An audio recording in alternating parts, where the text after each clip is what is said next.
Welcome to the legendary Pennsboro Speedway as hot laps are just winding up for the 13th annual Turbo Blue Racing Gasoline's Dirt Track World Championship. I'm Brett Emmerich, glad to have you all here for the racing action today. We're rain delayed by 1 week as last week the rain set in after qualifying and wiped out the racing activity for the weekend, so we're going to do it today. 100 race cars have returned for this running of the Dirt Track World Championship. Charlie Swartz and Freddie Smith will start on the pole. Heat races coming up in just a little bit to round out the rest of the field. That all coming up here with the Dirt Track World Championship.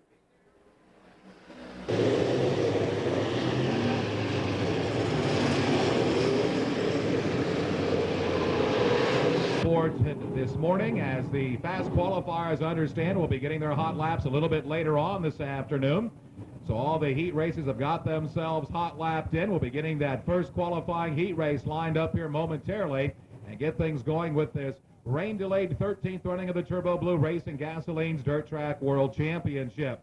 One South Senate Street, Indianapolis, Indiana, 46202.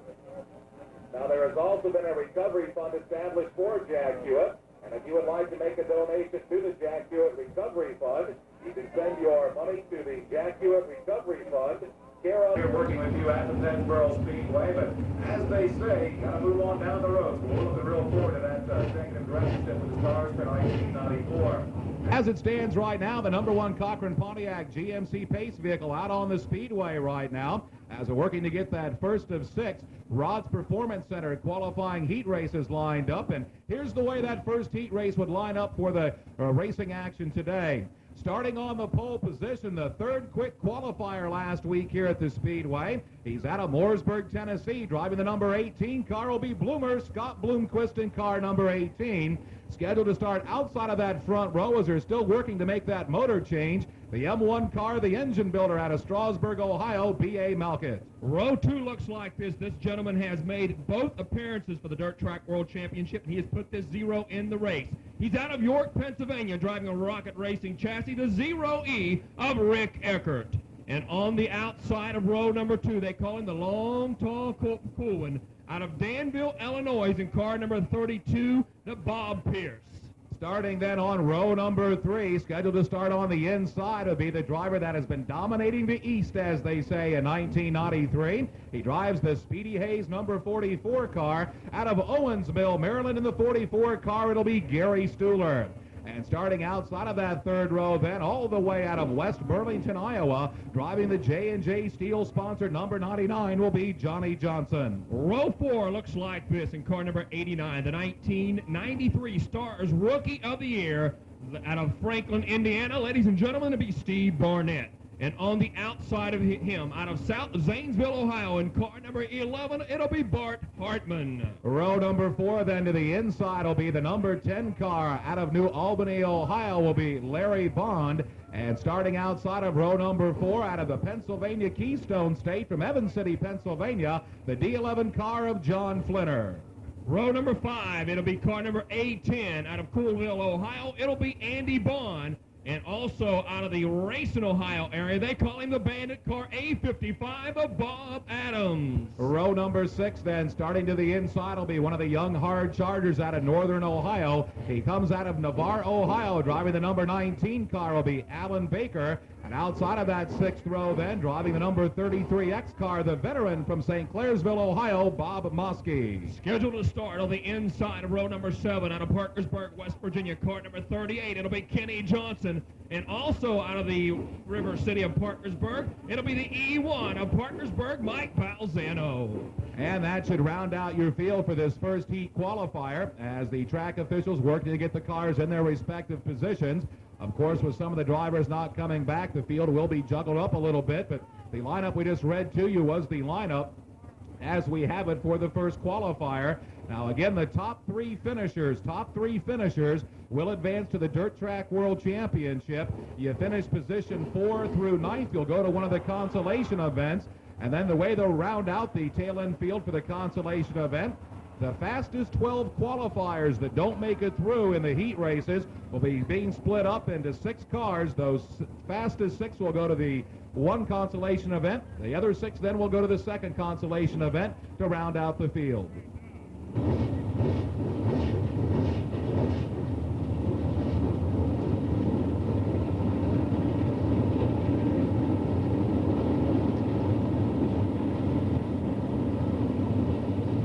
So the first of 6 Rods Performance Center qualifying heat races taking off now behind the number 1 Cochran Pontiac GMC official pace vehicle here at the Pennsboro Speedway.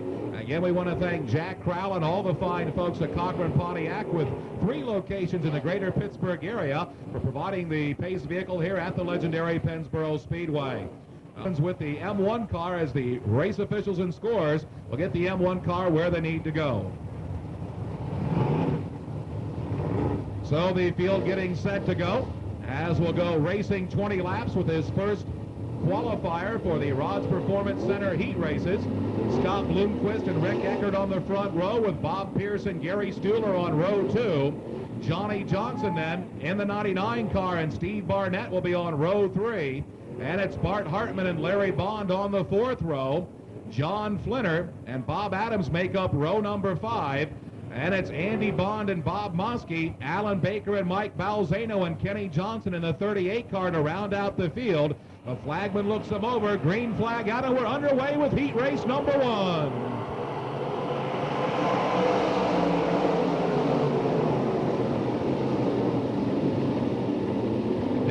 Number 1 and 2 corner they go. Scott Bloomquist out with the early race lead as Rick Eckert settles into the number 2 spot. Gary Stuhler racing 3rd. Pierce sits 4th with Barnett and Larry Bond battling for 5th as we come in to complete lap 1.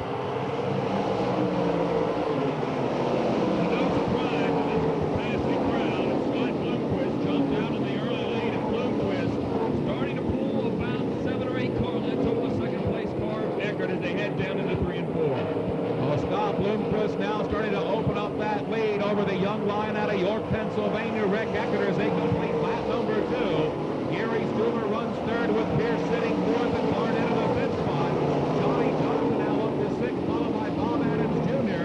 and Larry Bond, Bart Hartman, John Flinner, Mike Balzano, Mosky, Andy Bond, and Alan Baker complete the field.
Lead over 3rd running Gary Stuhler.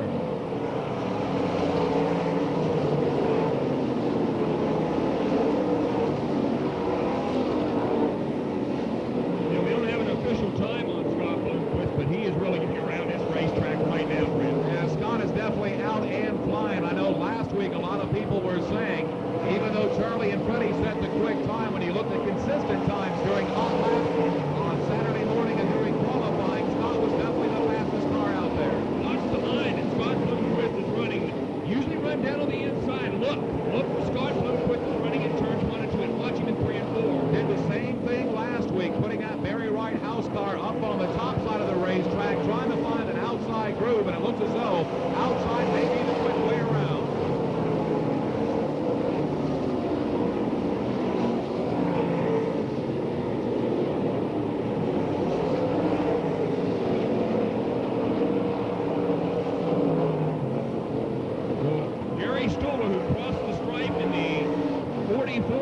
Bill. Stuhler's been sitting in that ever so important first spot just about all race long. Stuhler, one of the leading feature winners on the East Coast in 1993, well over 20 feature wins. And that Speedy Hayes-owned H&E Racing engine bullet chassis. Here he comes for one more turn. And Stuhler looking pretty good right here, too. Stuhler trying to find the fast way around the speedway. He got it down on the inside. Sitting in that third spot with Eckert sitting second. Well, Scott Bloomquist is definitely a man on a mission as he puts that car up on the top side of the racetrack, now trying to run down John Flinner to put him a lap down, as well as Mike Balzano in the E1. Let's watch Bloomquist and lap traffic starting to lap some of the faster cars. He's now moving into the top 10. And this is only a 20-lap qualifying heat race. Scott Bloomquist is already in about the 7th or 8th place car starting to lap down. Well, Scott trying to find his way through as, of course, the slower cars are going to try to hold their position to help themselves out as Scott now goes outside of Flinner to the inside of Balzano. 3 wide off of corner 4.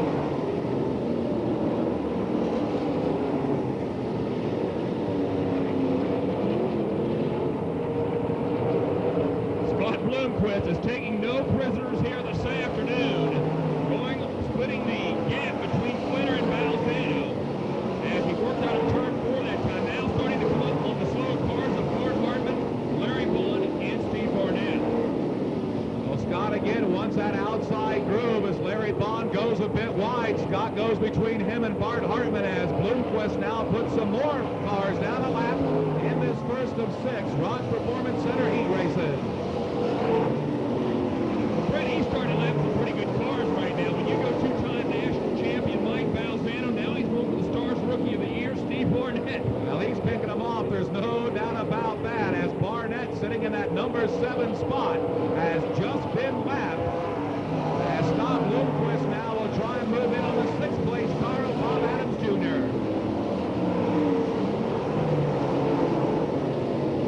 I like that line he's running. Man, I like it through turns 1 and 2. Way up high, keeping the momentum up. That Coronet small block Chevy making a lot of power right now. Well, the race winding down here as we've got a problem in corner number 4. Bob Adams Jr., the Bandit, has just lost a motor on the A55 car. As he was working from corner number 4, the smoke started to come out as he limps down the front side of the racetrack. The Racine, Ohio driver, Bob Adams Jr., losing a motor here late in this first of 6 Rod's Performance Center qualifying heat races. Cochran, you are to meet your son Jason Cochran at the front gate. Bill Cochran, you are to meet your son Jason Cochran at the front gate, please.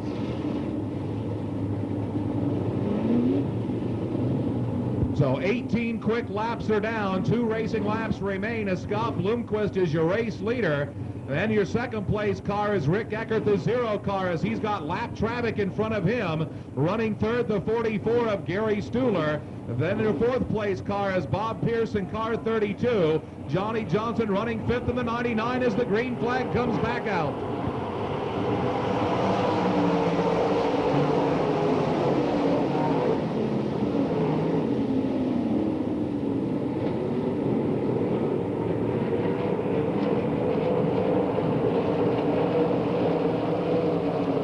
The field works off the number 4 corner. White flag displayed. 1 more lap to go in this first of 6 qualifying heat races.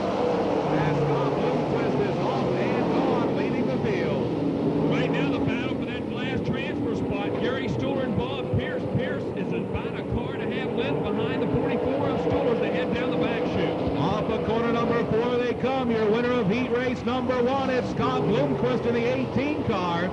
Finishing in the number 2 spot will be the 0 car of Rick Eckert. Third will go to Gary Stuhler in car 44. Bob Pierce fourth in the 32 car, and 5th position to the 99 of Johnny Johnson. So finishing in the number 3 spot is the 44 car of Gary Stuhler. In the number 2 spot then is the 0 car of Rick Eckert. And your winner of the first Rods Performance Center qualifying heat race in the Barry Wright house car powered by a Cornet racing engine out of Mooresburg, Tennessee. How about a nice ovation for the bloomer, Scott Bloomquist?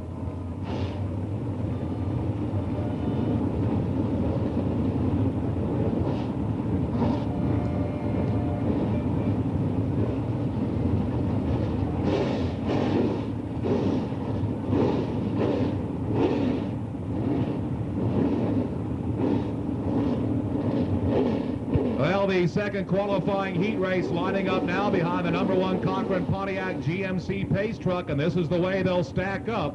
Starting on the pole position, the 1988 Dirt Track World Champion, 2-time Stars National Champion out of Dresden, Ohio, the number 99 car. They still call him the Frazeysburg Flash, Donnie Moran. Starting outside of that front row, driving the Masters-built house car. He's out of Mitchell, Indiana, won the Brownstown Dirt Track Nationals a couple of weeks back at Brownstown Speedway for his first ever Stars win, the 75X car of John Gill. Row number 2 on the inside in the 45 automobile. This is a Ford-powered automobile with a Winston Cup Ford small block under the hood. The driver hails out of Independence, Iowa. It'll be Kurt Martin. On the outside of row number 2, out of Rockbridge, Bath, Virginia, car number 00, the Fitzgerald Lumber Company automobile, it'll be Booper Bear. Row number 3 will stack up this way. His first ever attempt at the Pennsboro Speedway. Young driver out of Grayson, Kentucky. He's a second-generation driver. The number 4 car of Jackie Boggs. Outside of that third row, then will be another one of those hard chargers driving out of Luverne, Kentucky. Outside of row number 3, the 114 car of Randall Chupp. Row 4, it'll be Jamestown, New York in the 28 automobile. Also one of those Ford-powered automobiles, 2 Ford-powered automobiles in the field here this afternoon. It'll be Jamestown, New York's Dick Barton. And on the outside of him, also way up north in Pennsylvania, out of Warren, Pennsylvania, the 43 of Miles Stittinger. Row number 5 to stack up to the inside, driving the Gator Harris-owned Sabatini used cars sponsor number 55. Out of Georgetown, Ohio is Scott Peltz. And starting outside of that 5th row in the 10H car, out of Prestonburg, Kentucky, will be Paul Harris.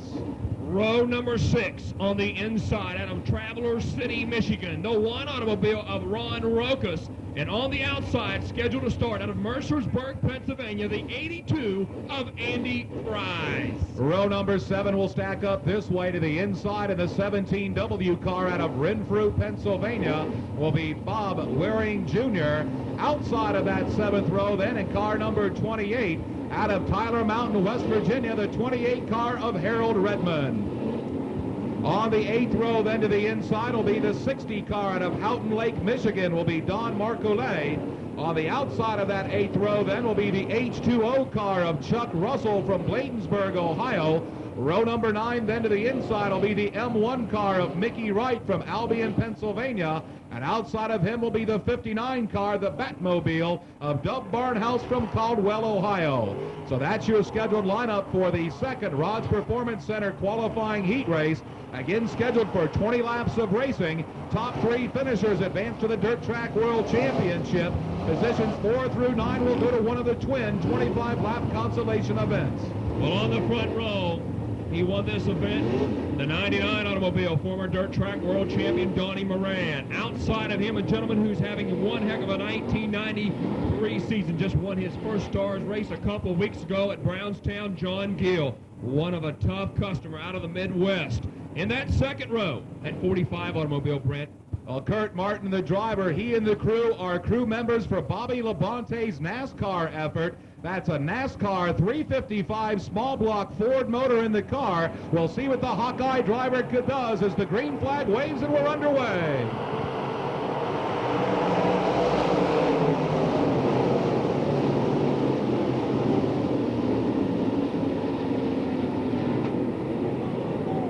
Off that number 2 corner they go, and John Gill with the jump over Moran as the Mitchell, Indiana driver takes the lead. Moran settles into second with Booper Bear third. Randall Chupp runs fourth.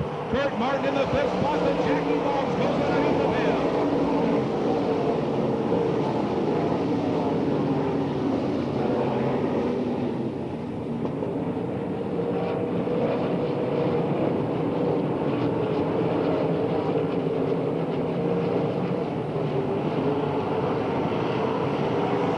So yellow flag will wave as the number 4 car of Jackie Boggs, the youngster out of Grayson, Kentucky, running in that number 4 spot, trying to move himself up. Just got her turned loose on the inside of corner number 2, and around the youngster went. Lap down, 19 to go as the field comes off of corner number 4. Green flag waves, and we're back underway.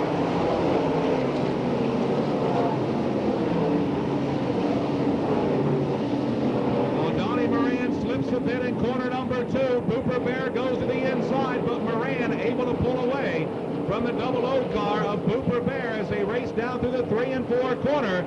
Dick Barton, the boat place, Coors Light Ford is battling Martin for the 5th spot. 2-4, as we look like a caution flag on the track. Well, caution flag will come out as I believe we've got a problem on the 59 car of Dub Barnhouse. As a lot of smoke coming out from underneath of that car. So Dub Barnhouse, the Caldwell, Ohio driver, the independent, apparently losing a motor on the Batmobile. Lap in, Boggs had to go to scale. He'll have to work his way back up.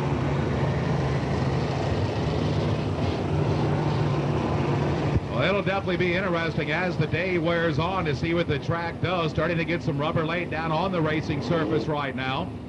Again, as we were mentioning, that cushion up there in that number 1 and 2 corner, and also somewhat of a cushion down at corner number 3 and 4. So today's racing here at Pennsboro could be unlike that of years past. Exactly. I think right now, with at least these first 2 or 3 heat races, everybody's trying to figure out, should I run up high or run down low? And right now, Gill, he has chosen the high side, and he's out in front. So let's watch John Gill as he takes the green flag this time, as he sets the car down into 1 and 2. So again, 2 racing laps down, 18 racing laps remaining here in this second Rod's Performance Center heat race. As the Mitchell, Indiana driver John Gill starts to pick up the pace, flagman checks him over, green flag waves, and we're underway.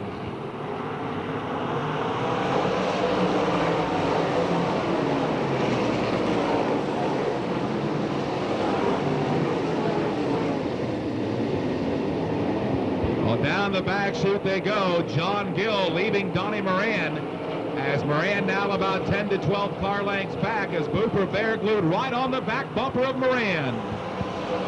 It looks like Donnie's car's got a slight push in it. And when he seems to get it right in the corner, it seems to start pushing a little bit. We'll have to see if the laps will work that out of that car. But right now, Moran's car not handling up to par, definitely for Donnie. Well, John Gill looking real strong in that Masters-built house car as he's able to pull Moran by about 10 car lengths as Moran and Bear in a real strong, hard charge for that 2nd and 3rd spot. Randall Jump races north with Kurt Martin still 5th. Dick Martin rides in the 6th position with Scott Pelt 7th. And it's Miles Stitzinger in the number 8 spot, followed by Andy Freeze in the 9th spot. And Harold Redmond, Paul Harris, Bob Waring Jr., Jackie Boggs, and Ron Rokas, Chuck Russell, Mickey Wright, and Don Marcolay to round out the field.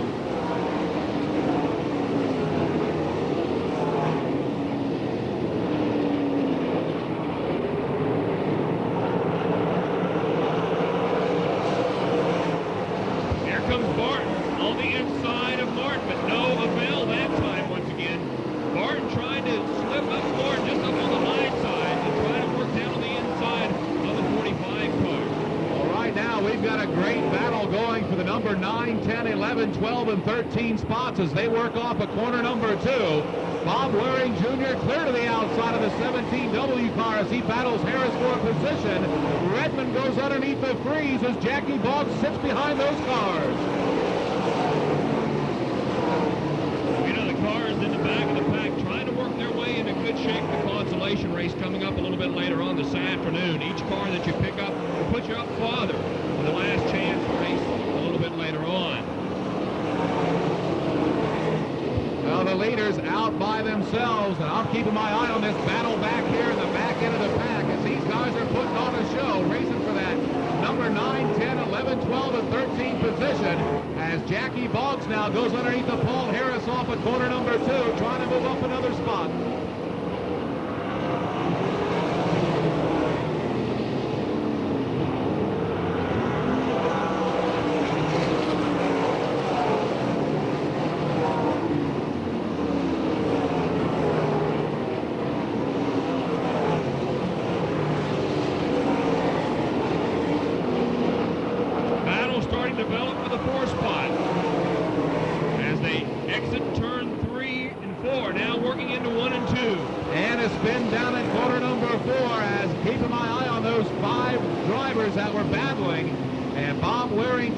getting the Wolf's Den sponsored 17W car turned around in corner number 4 with the tight confines to break out the caution flag. Bob Waring Jr. in the 17W.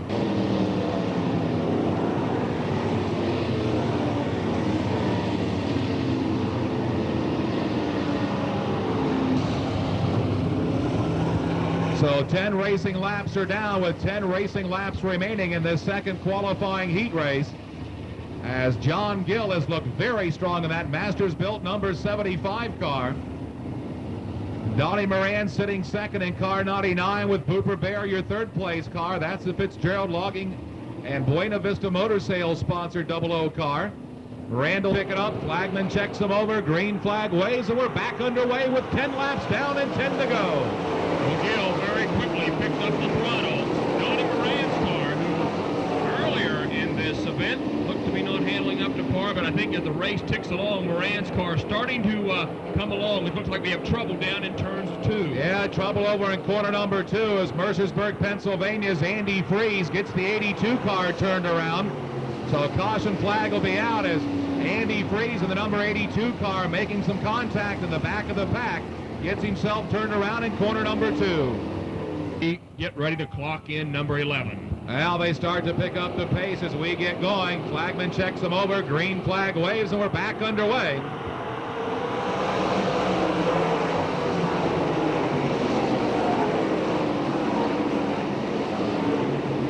On the start there, Moran looked like he was going to try to slip down underneath of Gill. I think if Gill tries that start a couple of occasions, Moran may pull a hat trick off there.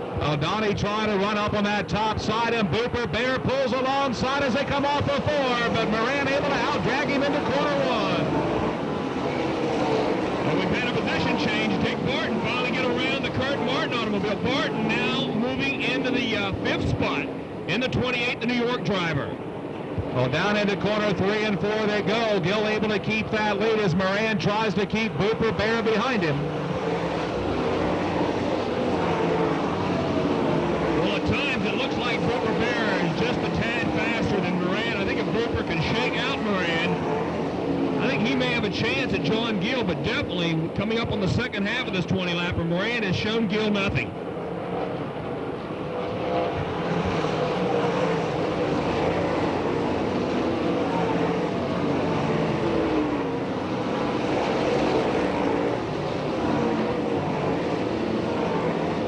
As they head off the number 2 corner, some good racing action going on for the 7th and 8th spots as Scott Peltz and Harold Redmond have a good battle going on as they enter corner 3.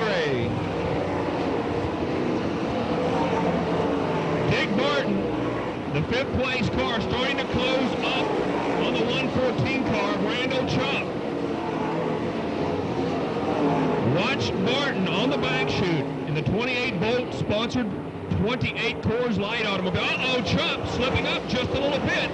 Here comes Barton on the outside. Randall able to get that Miller Brother Racing Hawkeye Trucking Mount car down and going as Dick Barton right up on the back bumper of Chubb as they work off a corner 2. And look at the battle as Harold Redmond outside and Scott Peltz takes away a position. Here comes Barton now on the inside of Chubb. They drag race side by side, cross the stripe down into 1. So Dick Barton with the Ford colors flying moves into that number 4 spot as the laps continue to wind down. Right now, Brent, Barton could use a caution right now because the car seems to be getting quicker as the laps tick away. Well, Scotty Peltz in the Gator Harris 55 car, the white car, has got his problems. That car is very loose going through the corners as Scotty's lost quite a bit of positions. Andy Freeze hammered down off of corner 4.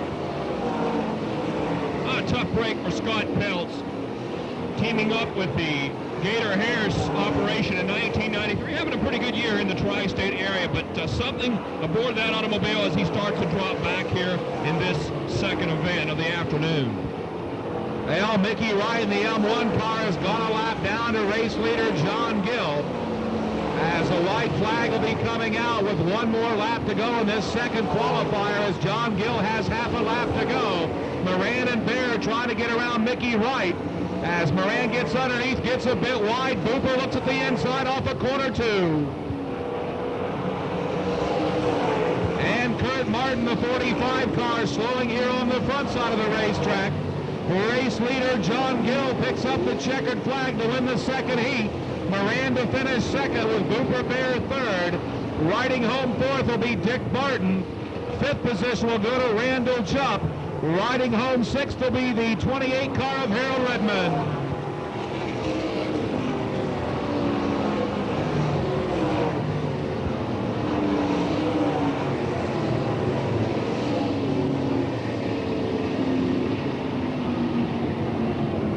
So the second Rods Performance Center heat race has been concluded, advancing to the Dirt Track World Championship.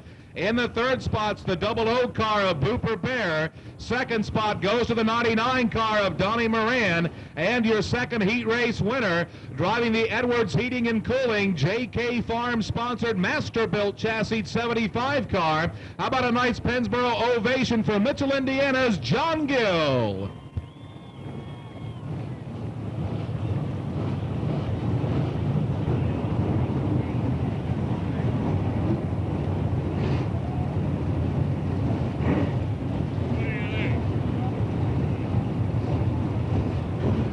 Well, the third Rods Performance Center heat race rolling onto the speedway now behind the number 1 Cochran Pontiac GMC Pace vehicle. And this is the way they'll stack up. Scheduled to start on the pole position out of Greenbrier, Arkansas, driving one of those GRT race cars, the number 66 car of Bill Fry.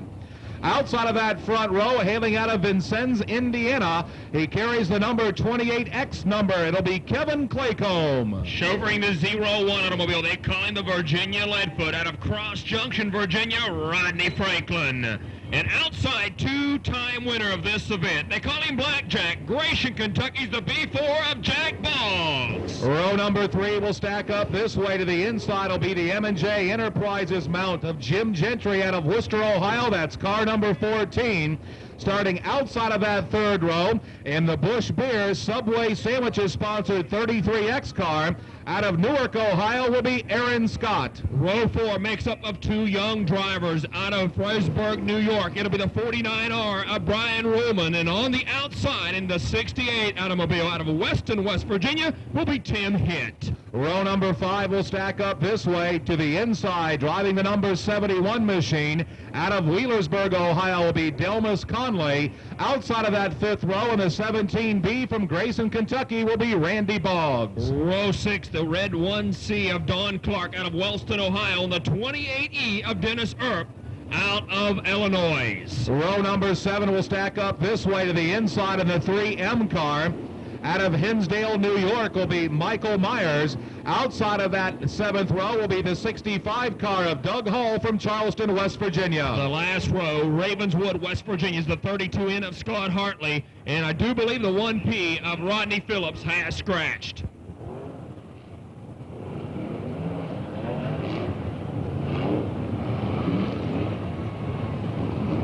So the third qualifying heat race, sponsored by Rods Performance Center out of Chambersburg, Pennsylvania, getting itself ready to go behind that number 1 Cochran Pontiac GMC Pace vehicle.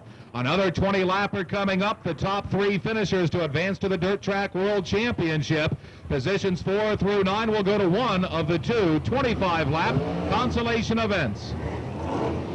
Well, up front in that 66 automobile, 25-time feature winner in that GRT race car, Russell Baker, small block Chevrolet Hall's Auto sponsored automobile, the 66 of Bill Fry. Tough customer.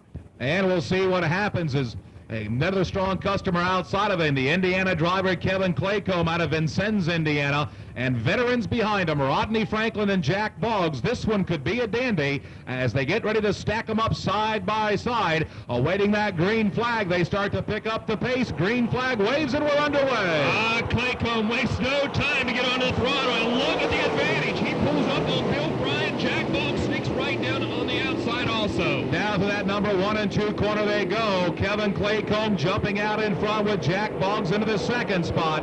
Bill Fry rides third with Rodney Franklin fourth, and Aaron Scott into the number 5 position.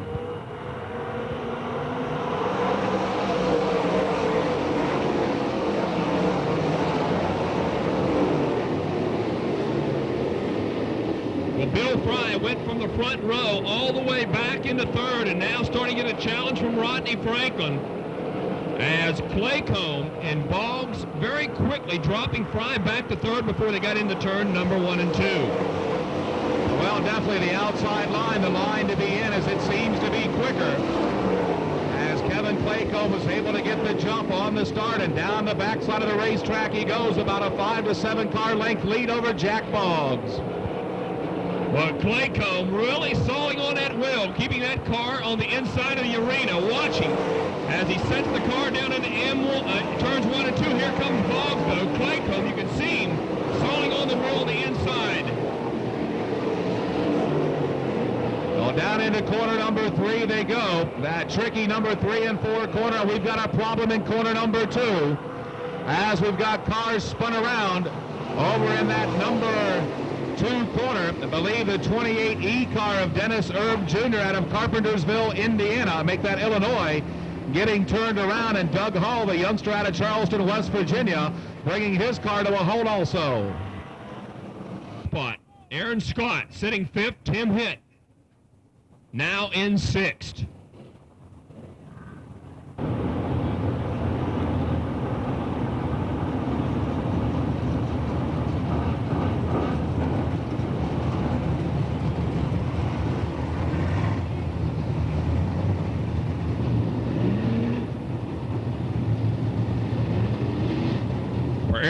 Tell you what, he's got a tough road to hoe here this afternoon.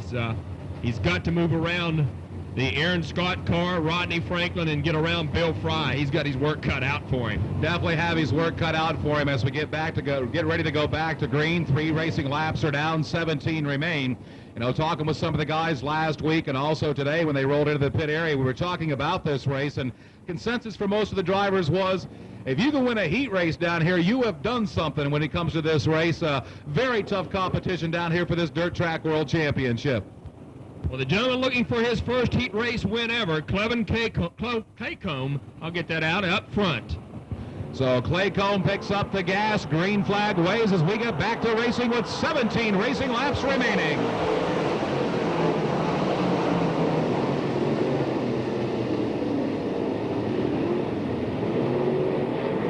Rodney Franklin on the gas coming off the number 2 corner, got into the back end of Bill Fry.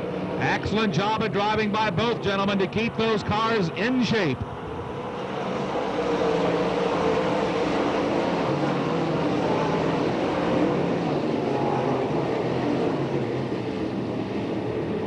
And Rodney Franklin in trouble in the 01 cars. The Virginia Leadfoot smacked the outside guardrail in corner number 2. Slowing down the backside of the racetrack, and looks as though yellow flag will need to come out. So yellow flag will be out as Rodney Franklin in that bullet chassis 01 car smacked the guardrail in corner number 2 to break out the caution flag. Well, Franklin decided it's time to roll the dice and go for it. As a previous lap, he looked like he was going to dive on the outside of Bill Fry. This time he figured just go in just a tad harder, try to get a good jump off of turn 2. He got a little bit too high, but the car looks to be semi-okay, Brent. Yeah, car doesn't look too bad. Right front might be towed out a little bit, but other than that, it doesn't look too bad whatsoever. So another lap in the books. 4 racing laps are down as Kevin Claycomb picks up the pace. Green flag waves as we'll get back underway.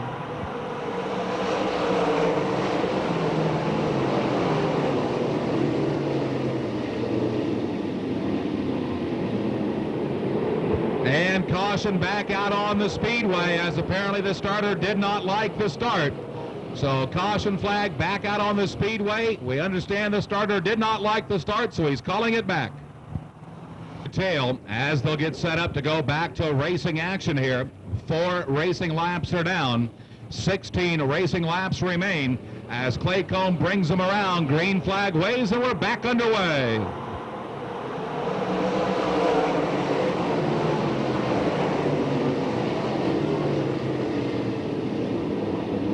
Well, Kevin Claycomb looking to make his first ever dirt track world championship, and he is in the best shape that he has ever been here this afternoon, leading this third qualifier. Off the number 4 corner they go. Claycomb sweeps it out to the outside groove. Puts about 7 car lengths between he and Jack Boggs as Bill Fry continues to race third. Getting a little breathing room over the crafty veteran, the 39-year-old Jack Boggs in that second spot in car number B4. Now Boggs starting to feel the heat from Bill Fry. Fry pulls about a car length over Boggs. Down the front chute they come. What a great drive for the young driver out of Newark, Ohio. Aaron Scott, the Subway Sandwiches sponsored car, sitting in that number 4 position. Started to run with the stars at the beginning of the year, but of course, as it happens so many times, the wallet started to run dry and had to stay at home, with the youngster looking real strong here in this third qualifier. Well, Bill Fry that time got way up high, was starting to put the pressure, and Fry's in trouble down in turns 1 and 2, and he gathers the car back up. Well, I'm just sort of wondering if maybe there might not be a suspension problem on the 66 car, as the rear end of the car really wants to come up in the air. Could be a 5th coil broke or something broke on the car, allowing the rear end of that car to come up in the air. That's allowing Aaron Scott to move in on him, and you can tell Billy really fighting that wheel to get through the corner. Well, I tell you what, the last time I saw Bill Fry get a little bit high going down the back chute, that time he went way up over the apron in 3 and 4, but this time dives right in the middle of the speedway. And Delmas Conley parks his number 71 car to the infield area. So Delmas Conley, the veteran out of Wheelersburg, Ohio, out of the action here in heat race number 3.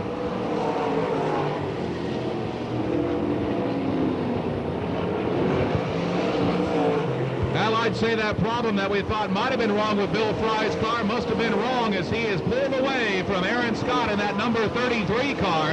As we hit the halfway point, Kevin Claycomb, your race leader, with Jack Boggs racing second. Bill Fry sits third, then it's Aaron Scott fourth. Tim Hitt sits in the number 5 spot, followed by Randy Boggs, Brian Ruhlman, and Jim Gentry. Racing ninth then is Don Clark, with Dennis Erb in the number 10 spot, followed by Michael Myers and the 32 car of Scott Hartley. We know, I think that on Bill Fry. Fry's the type of driver likes to run with all the gauges baked. And I think he got a little bit too high over there and he made a mistake, but the car seems to be working quite well now. I tell you, he is tough. 26 feature wins this season. And that GRT race car in Lowell, he almost got in the slower car of Scott Hartley. Well, Scott Hartley, young driver out of Ravenswood, West Virginia, having difficulties with the 32H car as he's up on the outside trying to stay out of everyone's line. The flagman keeping his eye on him, as well as all the other course workers, to see if he stays out of trouble or not.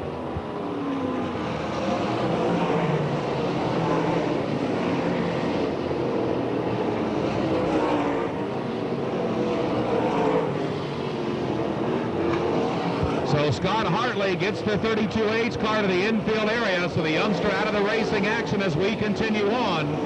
Kevin Claycomb still out in front, with Jack Boggs sitting second. Bill Fry racing third, Aaron Scott fourth, and Tim Hitt fifth. And you know, Pete, Bill Fry is making up ground on that second running car of Jack Boggs. Bill Fry starting to come back with a couple of earlier, you might say, driver, I thought, mistakes. The car might not be working at the part, but right now Fry is really getting around this speedway, keeping that right rear tire right up on the apron as he powers out of turns 1 and 2. Hey, he is starting to close the gap on Boggs very quickly, too. So the leaders come by with only 4 laps remaining as Kevin Claycomb works to get around the 3M car of Michael Myers.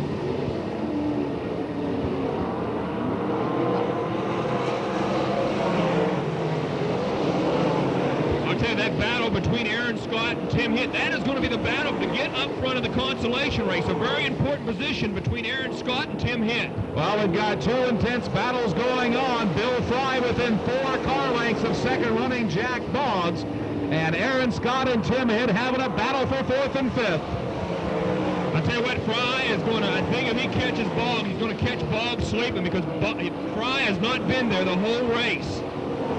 Well, Bill Fry, that GRT race car, working great here late in the race as the laps continue to click down. Don't know if Bill can catch Jack or not, but he's really picked up a lot of ground.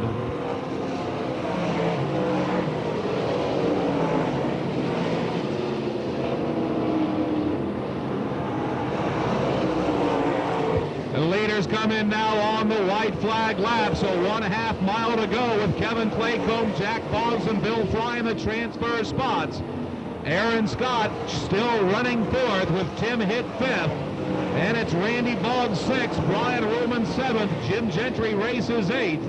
In the number 9 spot would be Don Clark. And it's Dennis Erb, followed by Michael Myers. Checkered flag comes down for Kevin Claycomb, your winner, with Jack Boggs second and Bill Fry third. Aaron Scott to finish fourth with Tim Hitt fifth.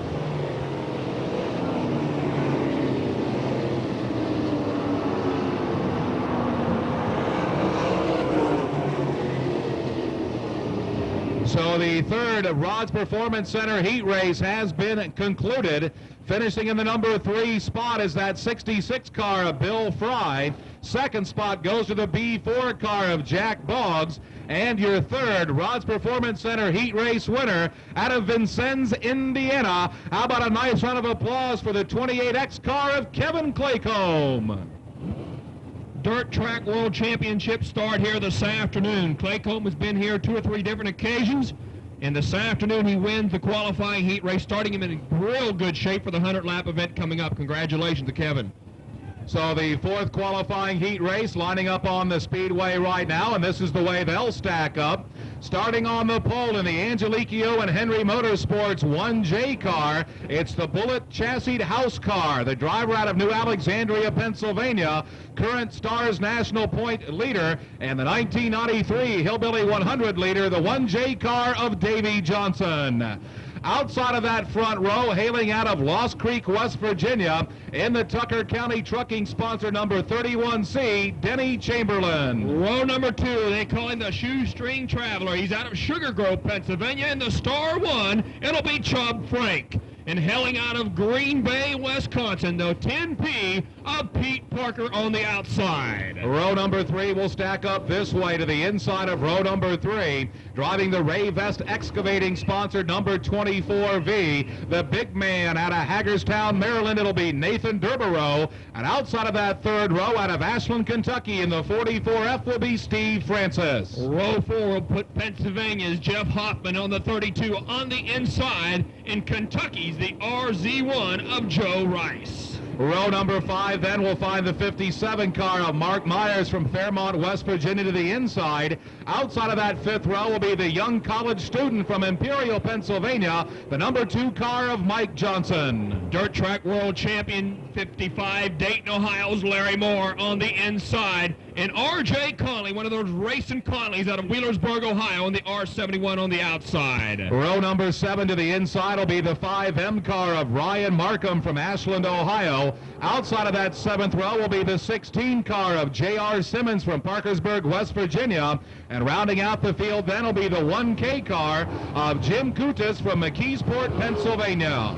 So that's your lineup for this fourth Rod's Performance Center qualifying heat race, as the number 1 Cochran Pontiac GMC Pace vehicle moves back into the infield area, as we'll get set to go with another 20-lap race. I wanted to say feature event. Most 20-lappers are feature events.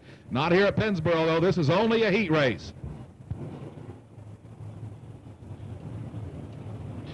So Davey Johnson, Denny Chamberlain will set the pace with Chubb Frank and Pete Parker on that second row. Nathan Durborough and Steve Francis on row 3. And it's Jeff Hoffman and Joe Rice on the 4th row. Mark Myers and Ronnie Johnson on row 5. The field starts to come around. Green flag waves, and we're off and racing.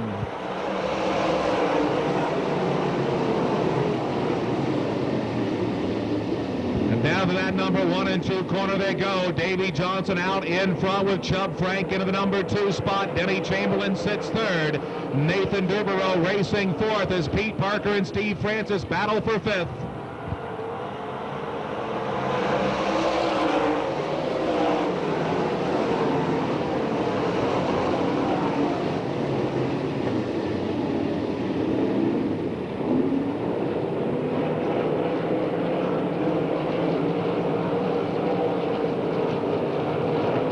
And now on lap number 2, Johnson and Frank sit 1 and 2 with Chamberlain 3rd, Durborough 4th, and Pete Parker 5th. Steve Francis sits 6th. Racing 7th is Joe Rice with Jeff Hoffman 8th. Mike Johnson sits 9th, Larry Moore 10th, then it's Mark Myers, Ryan Markham, followed by R.J. Conley, J.R. Simmons, and Jim Kutas.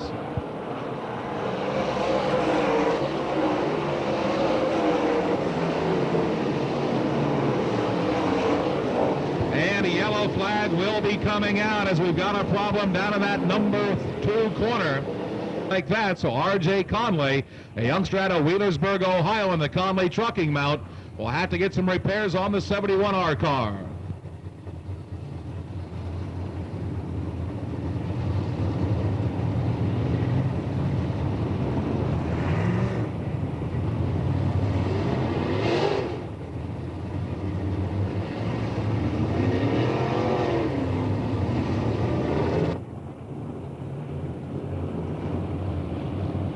So Davey Johnson bringing the field through, awaiting the green flag restart with 3 racing laps down, 17 to go. They punch the button, green flag out, and we're back to racing.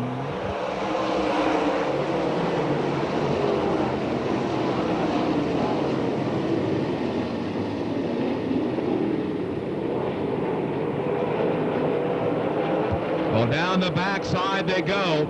Some of the cars using the outside line, some staying down to the inside as we come by for another lap. Nathan Durborough right on the back bumper of Denny Chamberlain as Durborough sets the car on the outside. There goes Durborough around Chamberlain on the outside.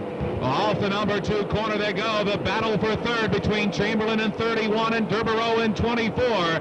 The big man Durborough on the outside part of the racetrack takes the 3rd spot away from Chamberlain.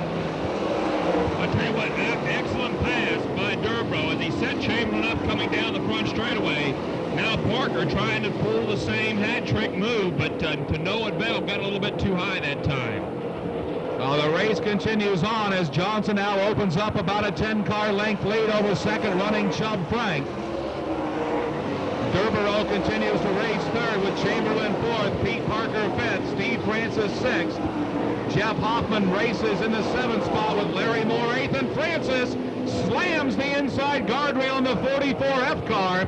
So yellow flag will be out for the Ashland, Kentucky driver Steve Francis, getting turned around in corner number 2 and head on into the inside guardrail.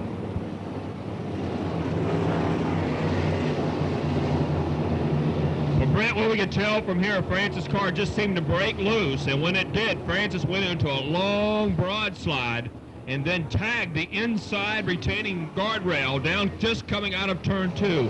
Francis hitting the guardrail, a pretty good joint there as our second caution coming out this time for the driver out of Kentucky, Steve Francis. Go. As we will get this field going here momentarily. Davey Johnson looking real strong in the 1J car. Larry Moore sitting in that number 6 spot right now. We'll see what the winner can do as he brings the field around. Green flag waves. Chubb Frank tests Johnson right off the bat, but he can't find it as they work their way down into corner number 1. Well, Chubb Frank looked down the inside of Davey Johnson. Johnson stepped on the throttle and quickly got away from Chubb Frank. Watch Moore and Parker going after Denny Chamberlain. Parker way up high. Here comes Moore down on the inside. Down the front chute they come. Parker got way wide. That allowed the Dayton Flyer to move up into that number 5 spot. And caution flag is out on the speedway as Jim Kutas, the McKeesport, Pennsylvania driver, the blue number 1 car, looks as though the power plant has gone poof in that one. Well, Nathan Durborough, the big man, driving the Ray Vest excavating car. Tell you what, every time you attack that beautiful Hagerstown Speedway, the capital of dirt track racing, this 24, I tell you, he is the man to beat. And always looking pretty good here at Pennsboro. Made the race last year and has never had a good finish yet, but Durborough looks pretty good here this afternoon to put that 24 into the 13th running of this event. Now the field will pace around trying to get some of that oil that's down on the inside of the racetrack soaked up from the motor of the 1 car of Jim Kutas. So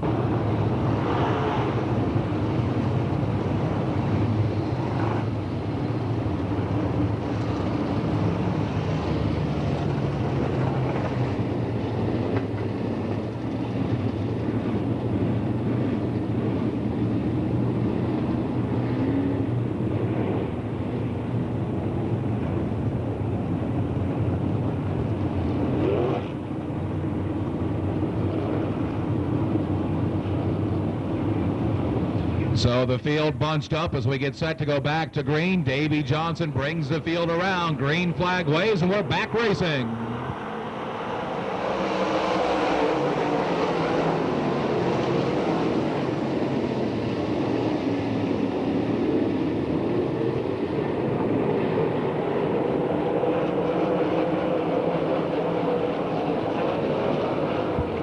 As the field heads down into that number 3 and 4 corner, Pete Parker getting a little bit wide. Larry Moore pulls alongside on the front side of the racetrack.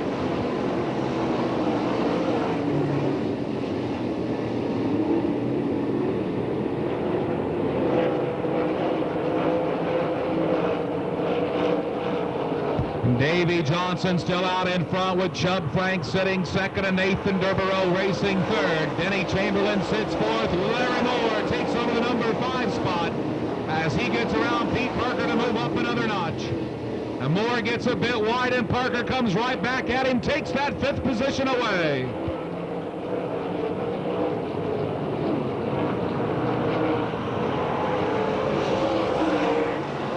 Parker got dropped back one more notch, and he did the right thing, came right back at him. Parker did not waste no time to take back that important spot.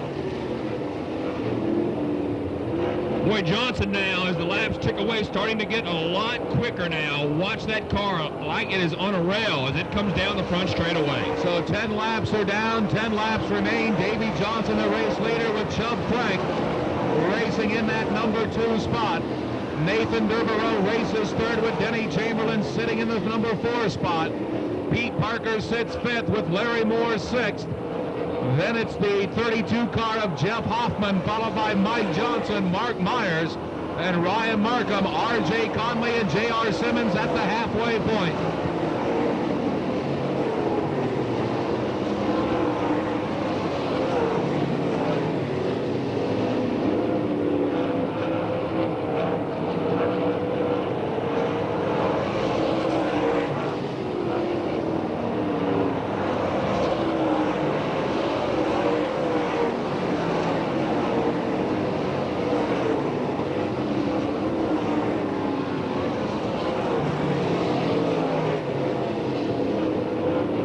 So as the laps continue to get put into the record books, Davy Johnson now with a full straightaway length lead over second running Chubb Frank. Durborough about 10 to 12 car lengths behind Frank. And we got a problem down in corner number 4 as a car spun down to the inside part of the racetrack. Some damage on the 31 car of Denny Chamberlain as the hood on his car popping up in the right front.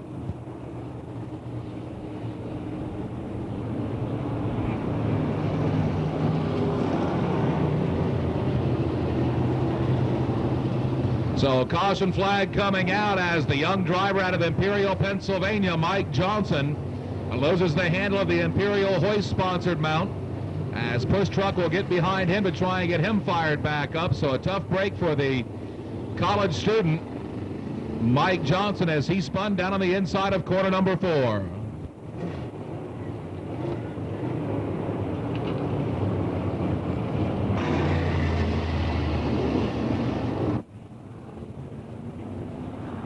Chamberlain losing a hood, and they removed the hood on the automobile, but the air cleaner had to come off too. So with no air cleaner, I think Chamberlain made the wise move to head into the pits. We don't know if that was a situation or not, but that's what it appeared from up here. Well, the field's starting to bunch up as they await the green flag restart. And green flag comes out, and we get back to racing.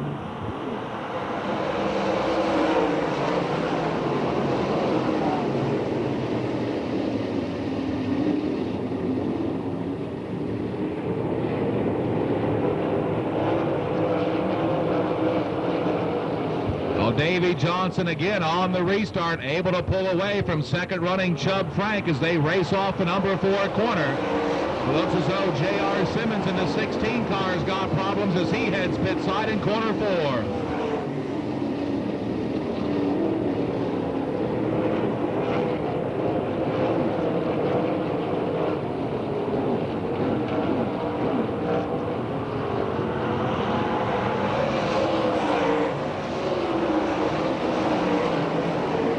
Looks like Mark Myers, the Fairmont, West Virginia driver, also calling it a day as he heads pit side for the 57 car. So not very many cars left on the racetrack as the laps click off here in this fourth Rod's Performance Center heat race. Just a few more remaining as Davey Johnson keeps the 1J car in front. Chubb Frank sits second. Nathan Durborough races third with Pete Parker fourth, Larry Moore fifth. And it's Jeff Hoffman sixth, followed by R.J. Conley, Ryan Markham, and Mike Johnson to round out the field.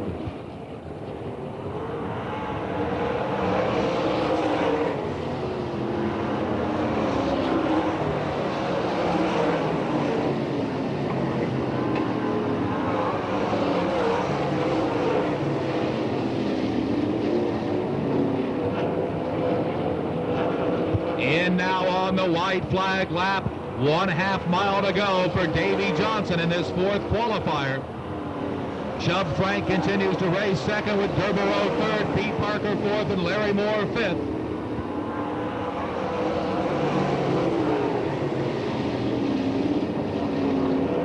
Coming in on the checkered flag, your fourth heat winner, it'll be Davey Johnson with the win. Second spot will go to Chubb Frank, and here's the battle for third on back.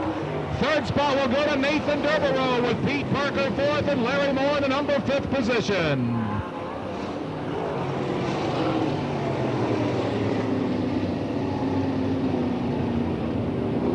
So finishing in the number 3 spot and advancing to the Dirt Track World Championship is the 24 V car of Nathan Durborough. Second spot will go to the 1-star car of Chubb Frank. And your fourth Rod's Performance Center heat race winner out of New Alexandria, Pennsylvania, driving the Angelicchio and Henry Motorsports Bullet Chassis house car. How about a nice round of applause for Davey Johnson in the 1J?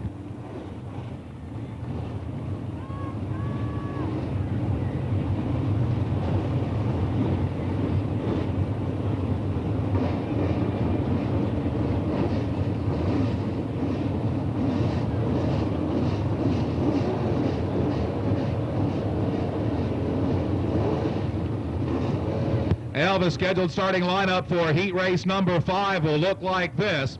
Starting on the pole, the defending Dirt Track World Championship winner out of Chattanooga, Tennessee, driving the 5J car is Ronnie Johnson. Outside of him, on the outside of that front row, driving the number 21 M car, the 1986 Dirt Track World Champion, Batesville, Arkansas's Billy Moyer Jr. This driver also makes up row 2. He's also out of Batesville, Arkansas. In the Stars cars, car number 6 is Wendell Wallace. And on the outside in the 71 automobile out of Martinsville, Indiana, the 71 of Don O'Neill. Row number 3 to the inside, hailing out of St. John's, Michigan, in the number 0 car, the Ford Power car of Chris Patterson. Outside of that third row in car number 17, he's known as the Duke Center Terror. From Duke Center, Pennsylvania, Todd Andrews. Row 4 will put Flintstone, Georgia's the 60 car of Gar Dixon. In Hagerstown, Maryland's the 95 of Denny Broombrake on the outside. Row number 5 will shape up this way to the inside of that 5th row. Out of Bridgeview, Illinois, in car number 16 is Tony Izzo Jr. Outside of him from Evans City, Pennsylvania, Mr. Invitational himself, Bob Waring Sr. in the 1W. Row 6 scheduled to start will be the 5X of Chester, West Virginia's Lou Bradish. And on the outside will be the S2 Mineral Wells, West Virginia, Eddie Smith. Row number 7 then to the inside will be the 24L of J.T. Lloyd from New Haven, West Virginia. Outside of him will be the ZR1 car of Jerry Rice from Verona, Kentucky. And rounding out the field will be the 5S car of Ron Stanko from Warren, Pennsylvania. So that's your scheduled lineup for this 5th Rod's Performance Center qualifying heat race. Ronnie Johnson, Billy Moyer start on the front row. They start to bring the pack around. Green flag waves and we're underway.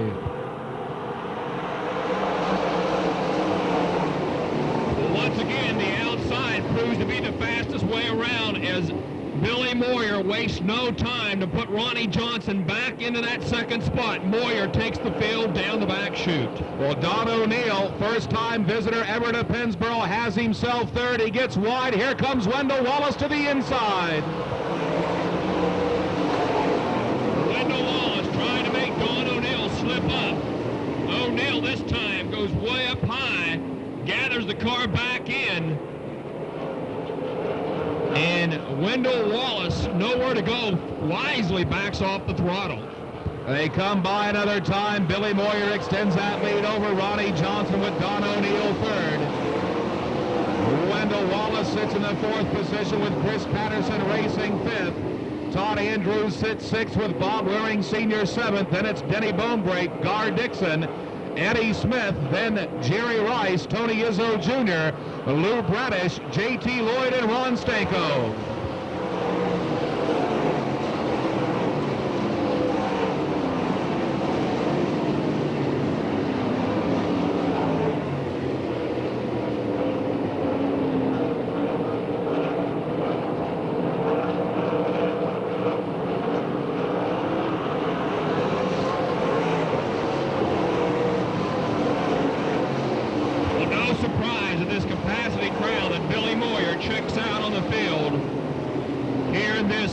Qualifying event of the afternoon, Moyer in that 21 automobile with a Shaver small block Chevrolet under the hood, really starting to put the distance now on Ronnie Johnson, but Johnson is not letting the Moyer automobile out of his sights as they head down the back chute. The laps continuing to click off as Billy Moyer Jr., the car on a string, as Ronnie Johnson, defending race winner, tries to track him down. Don O'Neill trying to hang on to that final transfer spot as Wendell Wallace, the young driver out of Batesville, Arkansas, sits in the fourth spot. Chris Patterson, the Michigan driver with the Ford Power, sits fifth.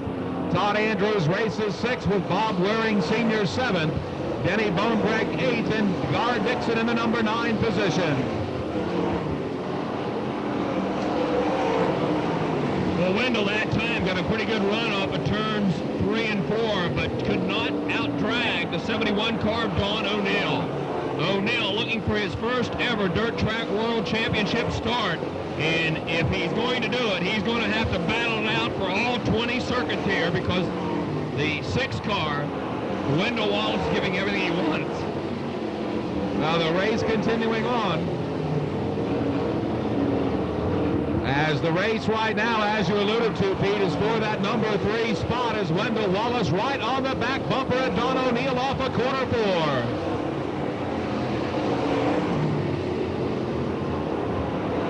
O'Neill, one of those tough Brownstown, Indiana Speedway cars. O'Neill has won at Brownstown this year on numerous occasions. Here they come one more time. O'Neill just staying right in the middle of the speedway.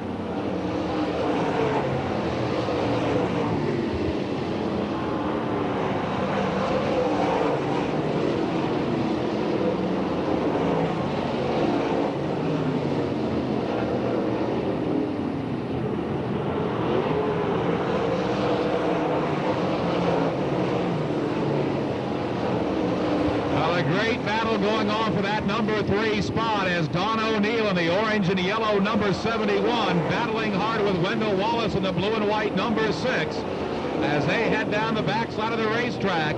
Moyer continues to lead with Ronnie Johnson second. Then it's 2 lap cars, J.T. Lloyd and Ron Stanko. Then your third place car of Don O'Neill with Wendell Wallace right behind him in the 6 car. Racing fifth is Chris Patterson with Todd Andrews sitting 6th, and yellow will be out. So caution is on the speedway as the ZR1 car of Jerry Rice got turned around in corner number 4. Car number 24, sitting third, 71.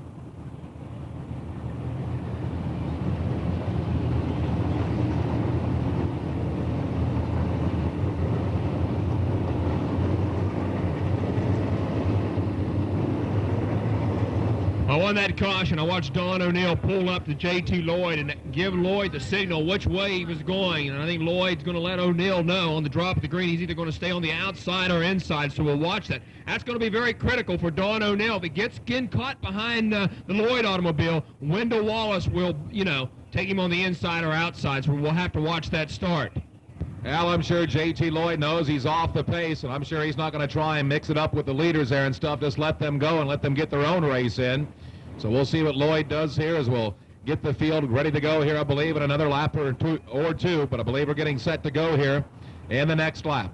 Well, hope that the hand signals that J.T. Lloyd and Don O'Neill has used are they're both reading each other the right way. They pull the 5 automobile now of the Ron Stanko automobile, so that may definitely become a problem because Lloyd now and Stanko may play a chapter in this book right here, as Stanko and Lloyd are lapped automobiles. Now you see O'Neill try to pull up beside Stanko to give him the signal that he's either going to go down on the inside. We'll watch it now as they work down the back straightaway, ready to pick up the throttle, Billy Moyer. Well, Billy Moyer will get the throttle picked up here as he enters down into corner number 3. As we have 12 laps down, 8 laps remaining in this 5th qualifier. Moyer brings him around, green flag waves, and we're underway.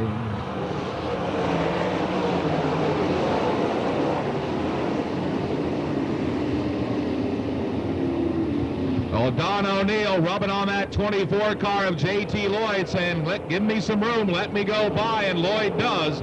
So Don O'Neill breaks away into that number 3 spot as Wendell Wallace, and J.T. Lloyd gets a little bit wide. That allows Wallace to go by as well as a bunch of other cars.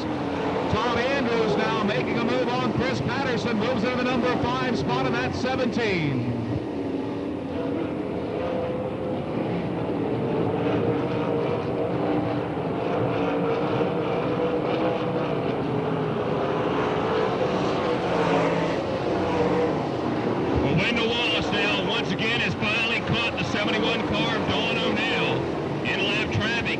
Wallace got 3 or 4 car lengths back, and he's finally pulled back up on the bumper of Don O'Neill.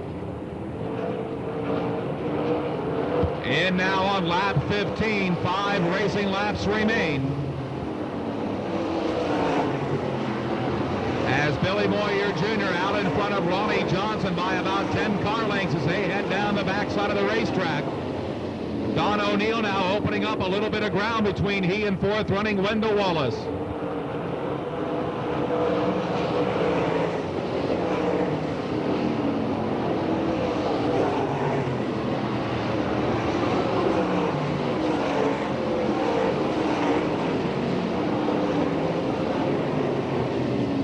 So the real race now, battling for a position, the 71 of O'Neill and the 6 of Wallace as they work through the 3 and 4 corner. It looks as though Wallace is able to catch right back up with O'Neill here on the front side. But Wendell having some problems getting off of corner number 2 as O'Neill able to pull away from him as they come off of the 2nd corner. Yeah, Wallace is going to get a good run right here. Finally, he's getting tracked down. Watch now on the inside. O'Neill lays on the throttle. Here comes Wallace now down on the inside. Will not pull the hat trick this time. Wallace is trying to get that Larry Shaw car around Don O'Neill.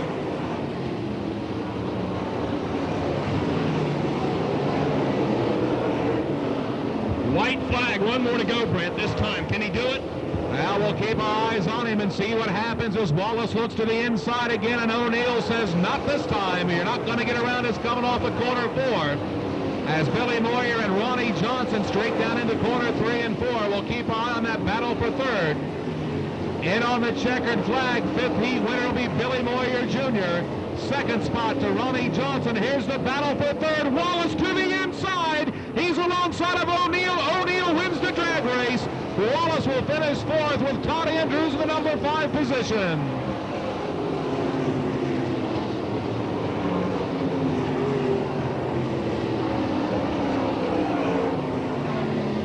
So the top 3 finishers that advance to the Dirt Track World Championship in the number 3 spot, the number 71 car of Don O'Neill. 2nd spot will go to the 5 car of Ronnie Johnson. And your 5th, Rod's Performance Center heat race winner out of Batesville, Arkansas, driving the Shaver-powered Rayburn Chassis 21M, the 1986 Dirt Track World Championship winner. How about a nice round of applause for Billy Moyer Jr. from Batesville, Arkansas.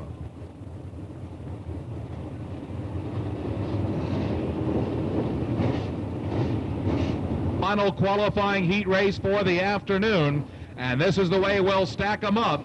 Starting on the pole position out of Parkersburg, West Virginia, driving the number 30 car is Steve Electric Shaver. Outside of that front row, driving the number 1 Cochran Pontiac sponsored 1 car, Lynn Geisler from Evans City, Pennsylvania. Row 2 in the white B12 out of Gibson in Illinois. They call him the Flatlands Flyer, Kevin Weaver. And on the outside of him, the racing John Mason out of Millersburg, Ohio. Row number 3 to the inside, then we'll find the T8 car of Mark Banal from Dillonvale, Ohio. Outside of that third row will be the 40 car of Skip Furlow. Row number 4 on the inside, the 00 automobile, the J. Rod's Vending out of Beverly, West Virginia. It'll be Chuck Harper and one of those racing Conleys, Wheelersburg, Ohio. This one will be the C71 of Rod Conley. Row number 5 will find the 49L of George Lindsay from Adrian, Michigan to the inside. Outside of that fifth row, then in car 16D will be Paul Davis from Pilgrim, Kentucky. Row 6 will be the S1 of Mike Smith out of Mineral Wells, and local competitor to the 87 of Butch McGill. Row number 7 to the inside will find Oroville, Ohio's Dean Alexander in the 16A car. Outside of that 7th row will be Mr. Mopar, Don Gross from Worcester, Ohio in car 75. In the last heat, in the last row of the day, it'll be Bobby Burgess out of Allison Park, Pennsylvania, and St. Albans, West Virginia's car 2, Don White. So the field set for this 6th and final Rod's Performance Center qualifying heat race. As we're set for 20 laps of racing, top 3 finishers will make that Dirt Track World Championship.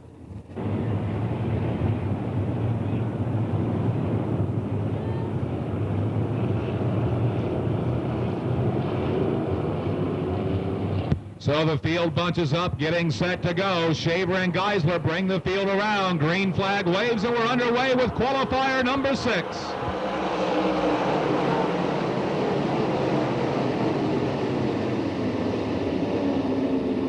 Geisler giving the 30 car of Steve Shaver a little tap. We've got problems down in turns 1 and 2. Well, Michael Smith, the Mineral Wells, West Virginia driver, gets the S&S Racing number S1 car into the guardrail in corner number 1 to break out the yellow flag on the opening lap.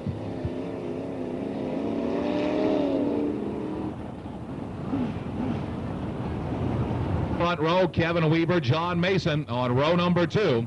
They start to pick up the pace. Flagman checks them over. Green flag comes out, and we're back racing.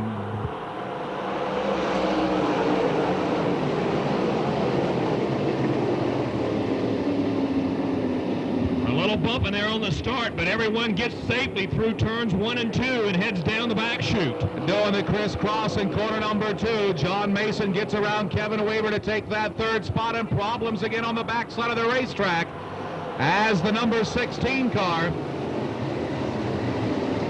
of Paul Davis getting turned around on the backside of the racetrack is... We did not catch what happened to Paul, but looking at that car, the right rear quarter panel, a little bit of damage, so Davis getting a nudge somewhere, and either in turns 2 or down the back chute. Well, it looks as though the 00H car of Chuck Harper also got loose in corner number 2, back in the back of the pack on the start.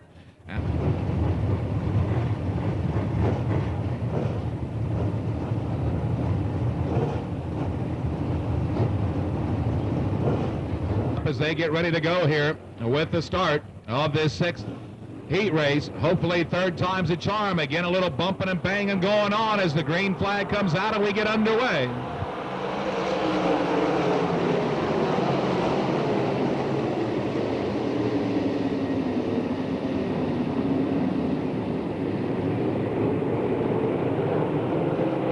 Once again, a little rough start, but everyone's safely through turns 1 and 2. Looks like they head into 3 and 4. Off that number 4 corner they come with Steve Shaver out in front. Lynn Geisler sitting 2nd. Kevin Weaver races 3rd as John Mason holds down the 4th spot.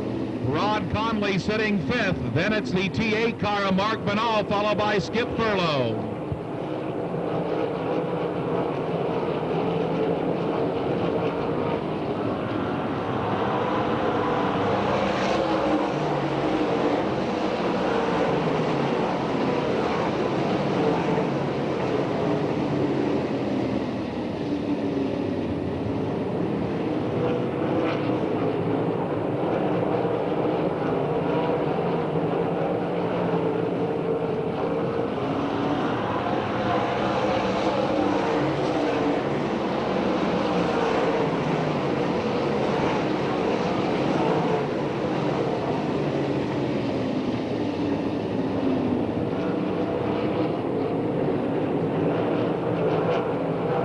Well, as the race is in its early stages, Steve Shaver still out in front, but Lynn Geisler trying to track him down. Kevin Weaver trying to hold back John Mason as well as Rod Conley.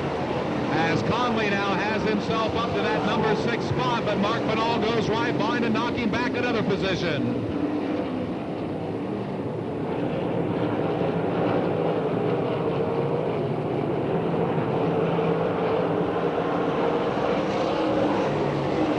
That time, Brent, Weaver almost stopping in the corners, and that is really throwing everyone's timing off. Weaver not getting through the corners very well at all, as his car is not working up to par. Well, down the back chute they go as they continue to battle for 3rd and 4th position. Kevin Weaver and John Mason. Meanwhile, up in front, Shaver with about a 5-car length lead over Lynn Geisler.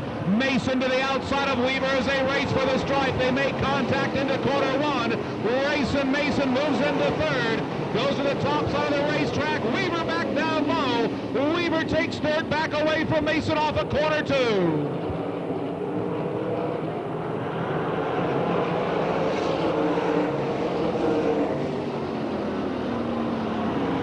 Watching back the 71 car, Rod Conley. Conley's been working pretty well on the outside. Looks like we've got a caution flag out. Yellow flag on the speedway as the 2 Ohio drivers, veterans Dean Alexander in the 16A and Don Gross in the 75, make contact and spin down in corner 4.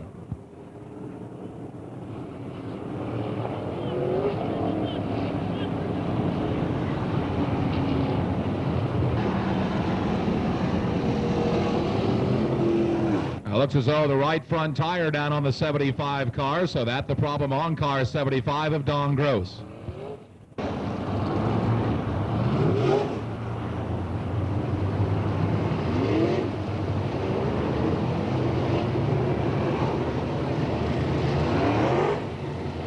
So 7 racing laps down, 13 racing lap to go. As Don Gross gets the left, or make that the right front tire fixed on the 75 car, will rejoin the field at the tail.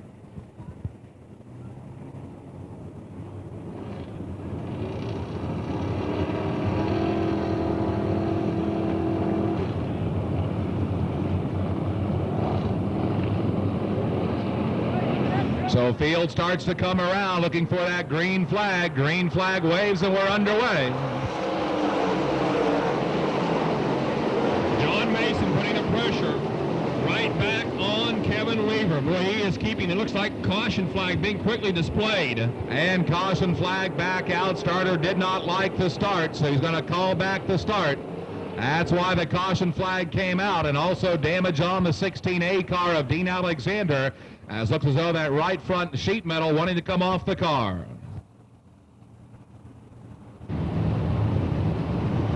L. Paul Davis bringing the 16D car down pit side.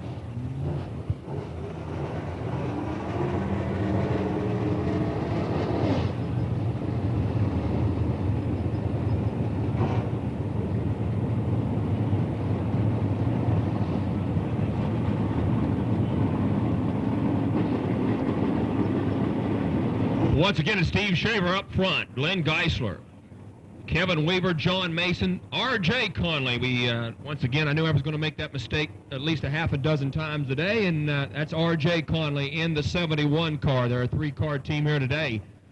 Here they come. Out of 3 and 4, we're underway once again for the 6th and final qualifying heat race of the day.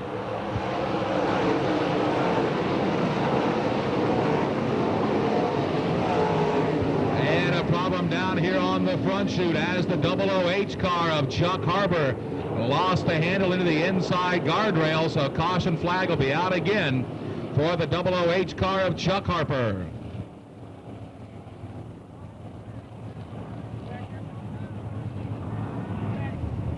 Your attention please, your attention please. Terry McFarland, you were to go to the track office. Terry McFarland, you were to go to the track office, please.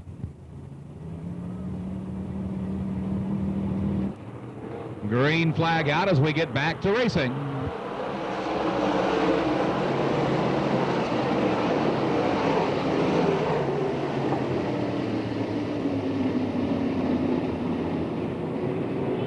And a yellow flag coming out as Don White in the number 2 car, and I believe Mike Smith in the S1 car, make contact over in corner number 1 and into the outside guardrail. So caution flag out again as Don White's the 2 car and Mike Smith's S1 make contact on the high side of corner 1.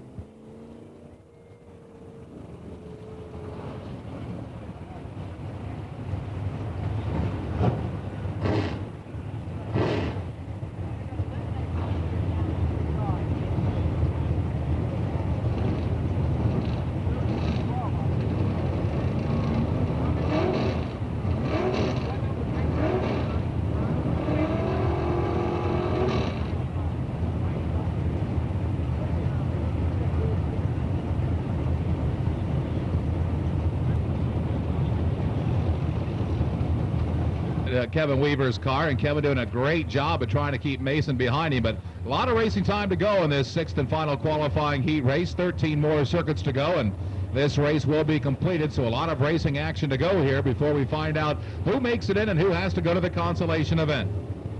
Bunching up as we look for a green flag restart. Green flag comes out and back underway with 13 racing laps to go.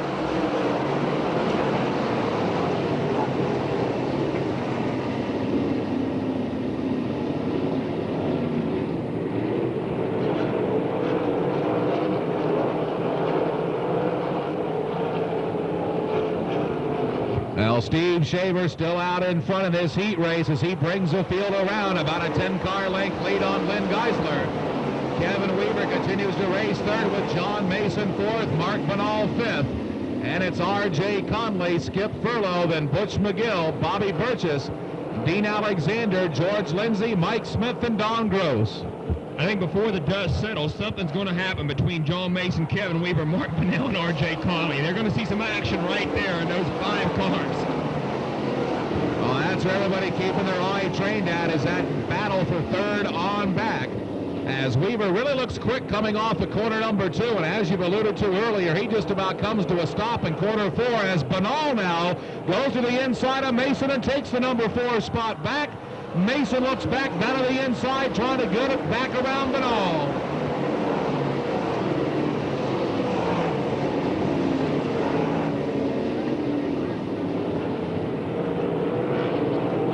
A little bit nudgy there going between John Mason and Mark Banal. Everyone going for that same real estate going down into turn 1.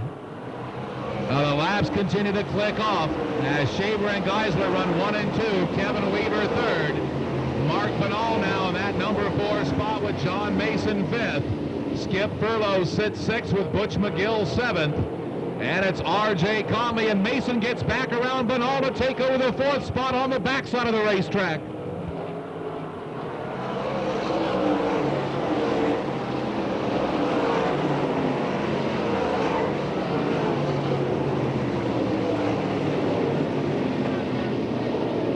John Mason staying right on the back bumper of Kevin Weaver as they come down the front straightaway that time. Watch now. Mason gets right in behind Weaver. Follows him through. Weaver real slow right there in the part of the racetrack. Look at Mason's rear bumper, Brent.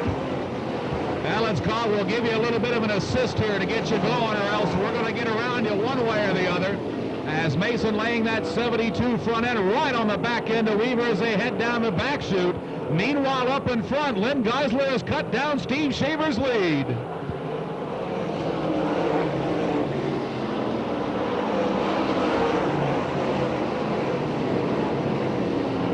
Right now, the critical point with John Mason, he cannot make the wrong move because of Mark Bennell.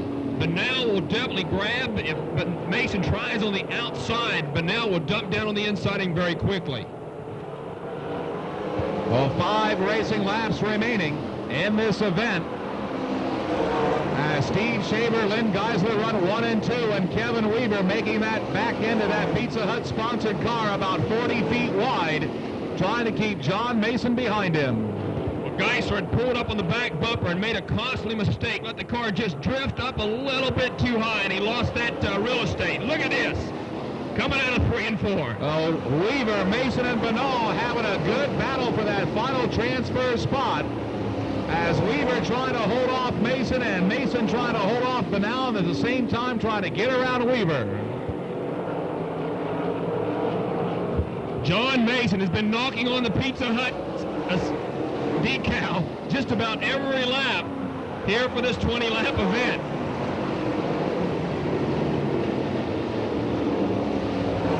The laps continuing to click off as Lynn Geisler now right up a car length behind race leader Steve Shaver.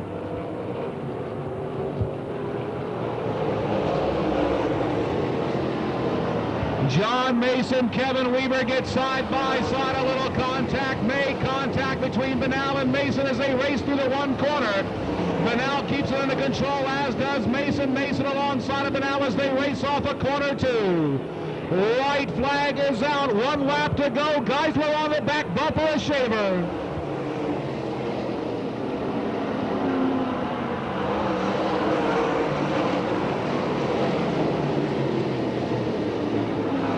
Look at the battle for the lead as they enter corner number 3. Shaver out in front with Geisler right behind him. Geisler goes to the inside. They come for the stripe. It'll be Shaver by a car length. Geisler to finish second. Here's the battle for third. It'll be Weaver third, Mason fourth, and Banal fifth.